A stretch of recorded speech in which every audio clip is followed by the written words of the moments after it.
Coach, the other night you said you wanted to see more rim protection from your team. 15 blocks tonight. I think 9 between Makai and TB. That's probably more in line with what you were looking for.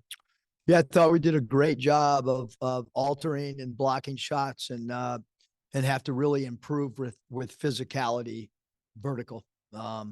Really, I mean, we blocked a shot or gave up a layup. So we have to get a lot better defensively. We have to become a lot more physical than where we are right now. But certainly, rim protection, Curtis was great with the finesse of blocking shots. Did a great job on their star player again. You know, the whole week we really focused on number 4 Nichols, and he went 1 and 9. So I thought that the guys that were assigned to him and the other 4 on the floor did a great job on their all league player. Disappointed with our defensive rebounding for sure. And then we gave guys an opportunity tonight, and we did not play very well the last 9 minutes of the game at all. Must battle, second game in a row with 21 points coming off the bench. Your bench scoring is lopsided here. How much of a key is that to have a guy like that you can turn to who's not starting games, and maybe he's a guy that when you get in tighter games late, it's going to help you finish?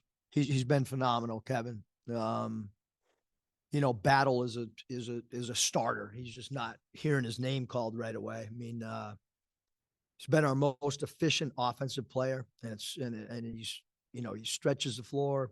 He can play one-on-one. He can draw free throws. He's a good foul shooter.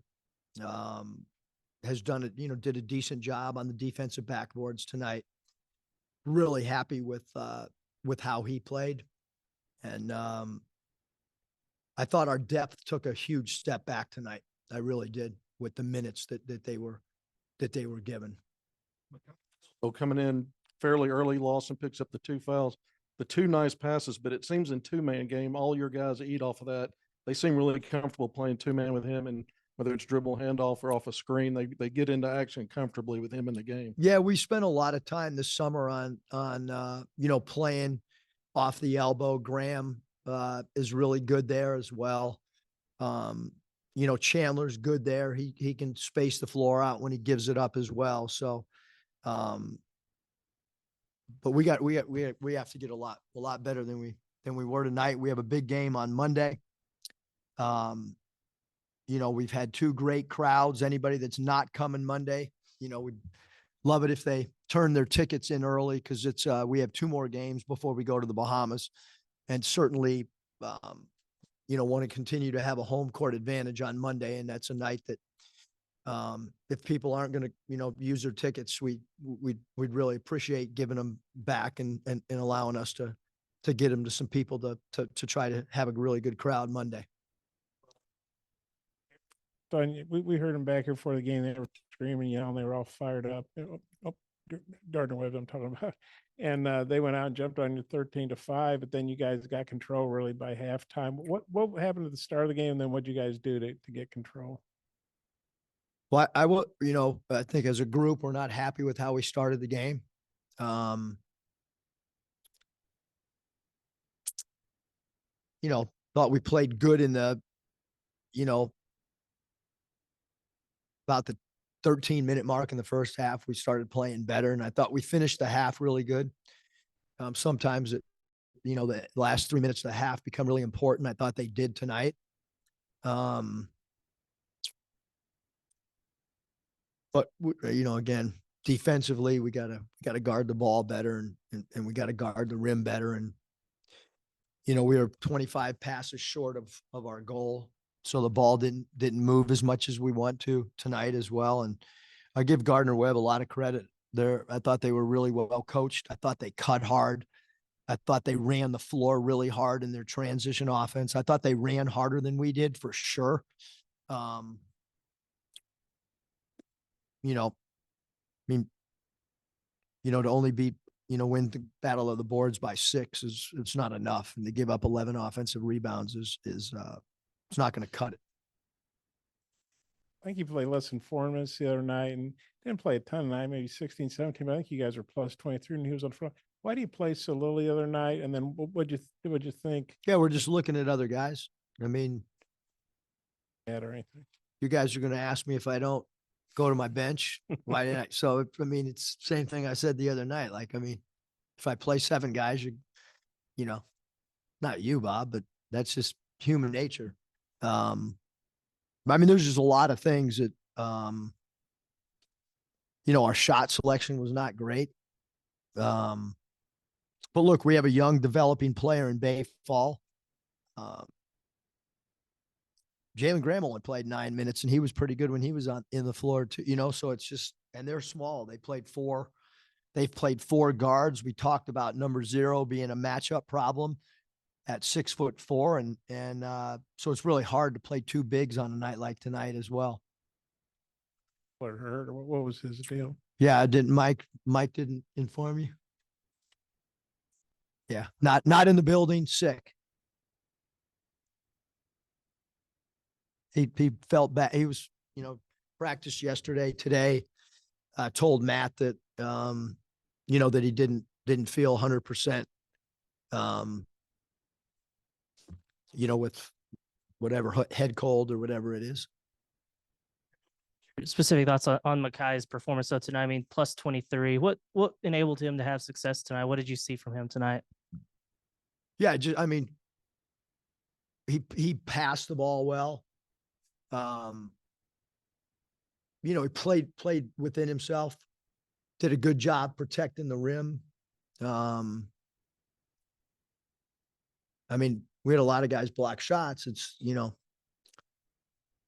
like I said, I thought Graham played really good offensively too. I mean, when you play small team, I mean, you gotta, You guys play a small team tonight, and Trevin matches up with a smaller guy a lot of the minutes that he's out there. How valuable can that be? A lot of times stretch 4, stretch 5, it's about him making threes on one side and guarding the paint on the other. But I mean, does that add a different dimension to your defense if he can maybe check some smaller, quicker guys? Yeah, I mean, I think when you look at TV's 5 blocks, most of them, came against a 4-man who was an elite dribble driver. But we got to hold our ground more when people get into our bodies. That's where we're giving up way too many 3-point plays, meaning the old traditional drive it. And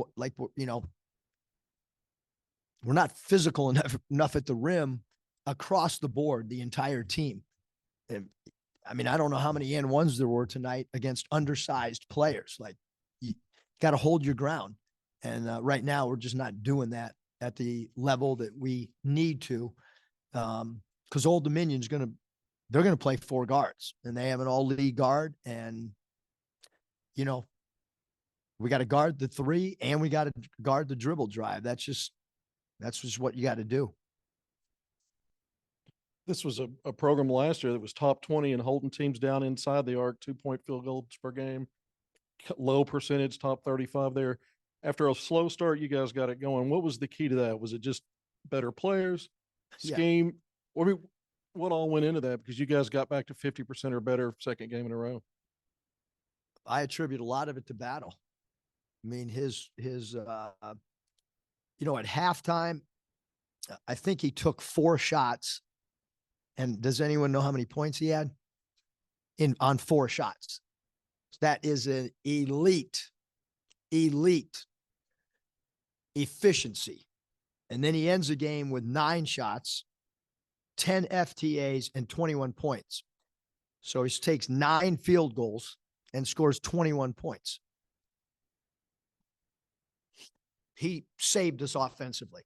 His shot selection was a 10 out of 10.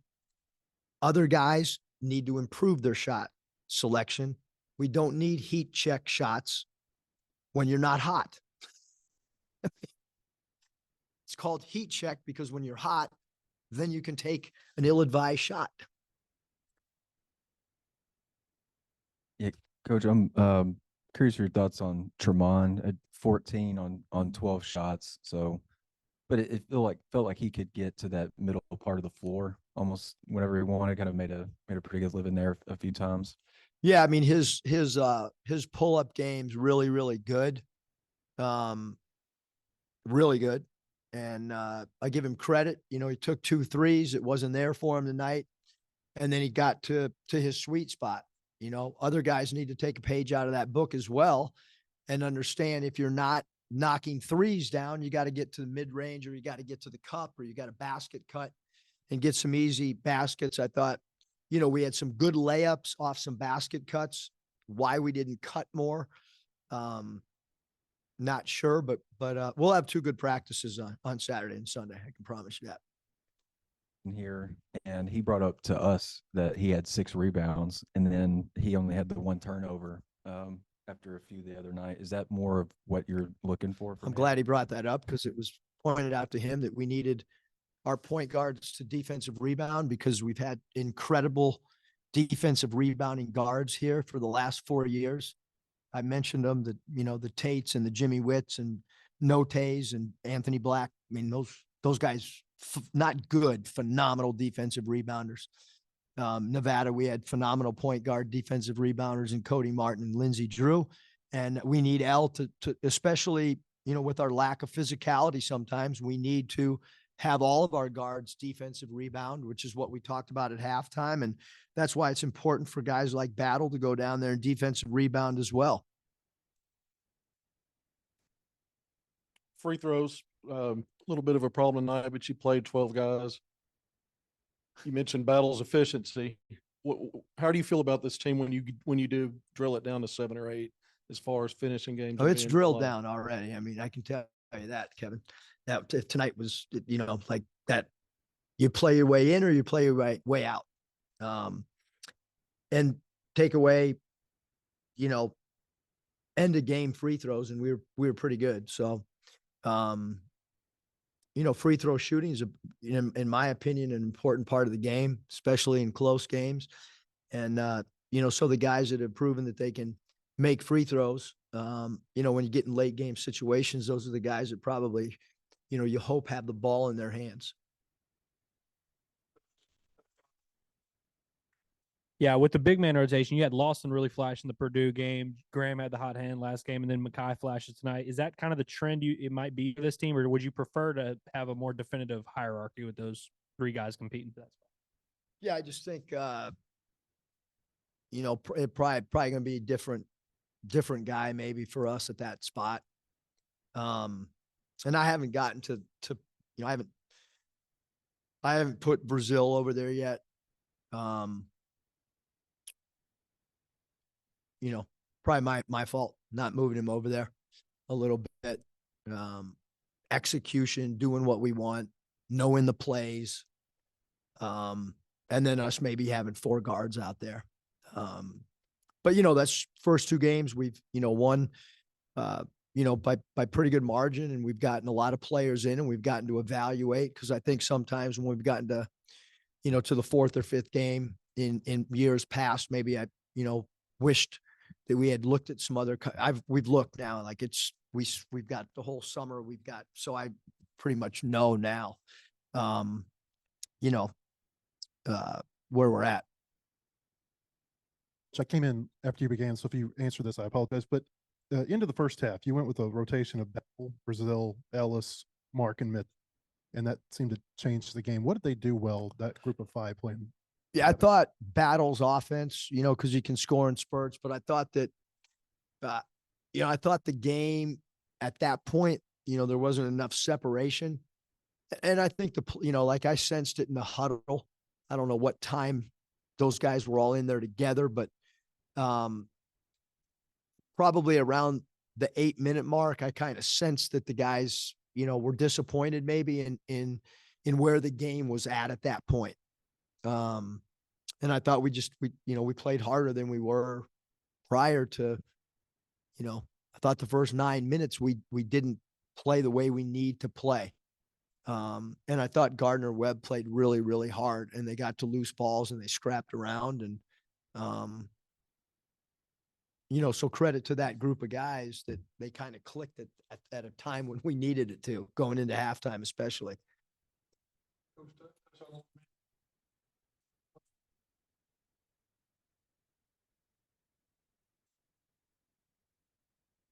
Yeah, Coach, I know Old Dominion plays tomorrow afternoon. Is that a situation where you guys would get together and watch it as a team, or is it more the staff and then do some film afterwards?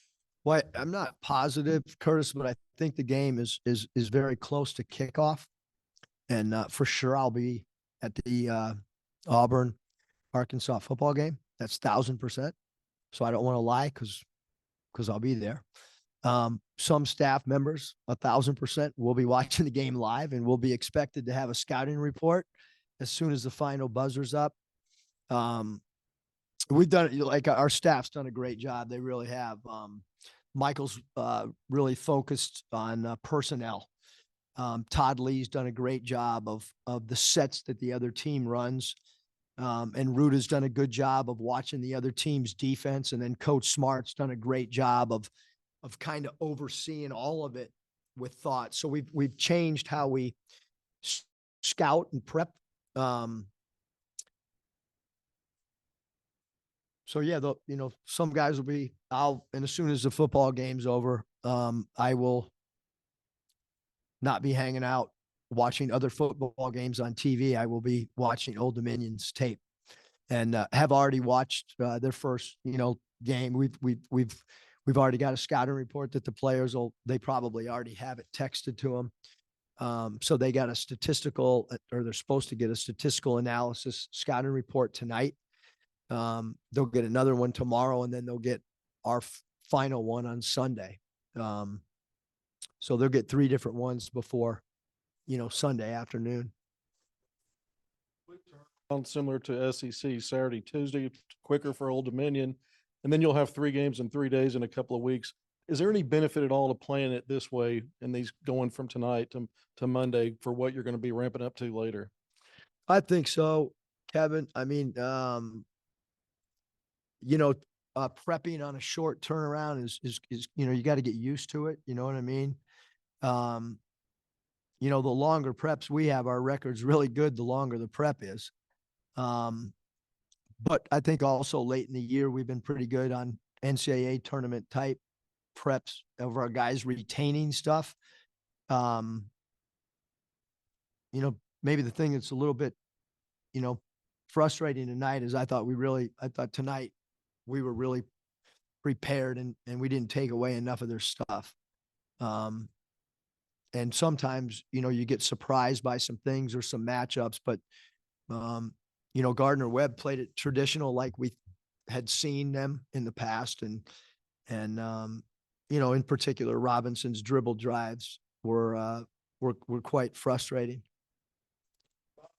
Yeah, Eric, Jeff Jones, he's been coaching a long time. Do you know him at all, or what might be your thoughts on him? Just know him a little bit. Obviously, he's had, Old Dominion historically has been a really, really good basketball program. He does a great job. Really, really good X and O coach. Got a ton of experience. We have to play a lot better on Monday, and like I'm going to continue to say, I hope we have a great crowd too on Monday. 8 transfers, so they're kind of like you guys. I think they got some. I wrote it down when I can't find it, but anyway, they got some guys from different Oregon and Wichita State, I think. Do you have any thoughts on their transfer guys? Yeah, I mean, Williams from Oregon's really good player. Like I said, I mean, they have an all-league guard that's really good. They play small, they play really fast. Like, transition defense is going to be really, really important. ID in the ball as quick as possible will be extremely important. Keeping the dribble drive in front of us, is going to be, the key to the game. I mean, we can't give up dribble drive, straight line drives, because they are really good, attackers off the bounce. We're really already scouted them up quite a bit. I mean, done a lot of advanced scouting. Yeah, I haven't done a lot myself, but we do have staff members that are ready to roll, and there's probably some lights on over at the Performance Center and some offices right now. Eric, what led to you guys changing the way that you scout games? Was that like a summer self-assessment or additional? Yeah, I mean, we on-court did it stuff? like that in Golden State, and it's just more consistent than just having one guy take both sides of the ball and rotating every third game. Now the players are used to consistent voices based on certain facets of the game. And I think the players are comfortable with the way we're doing it too.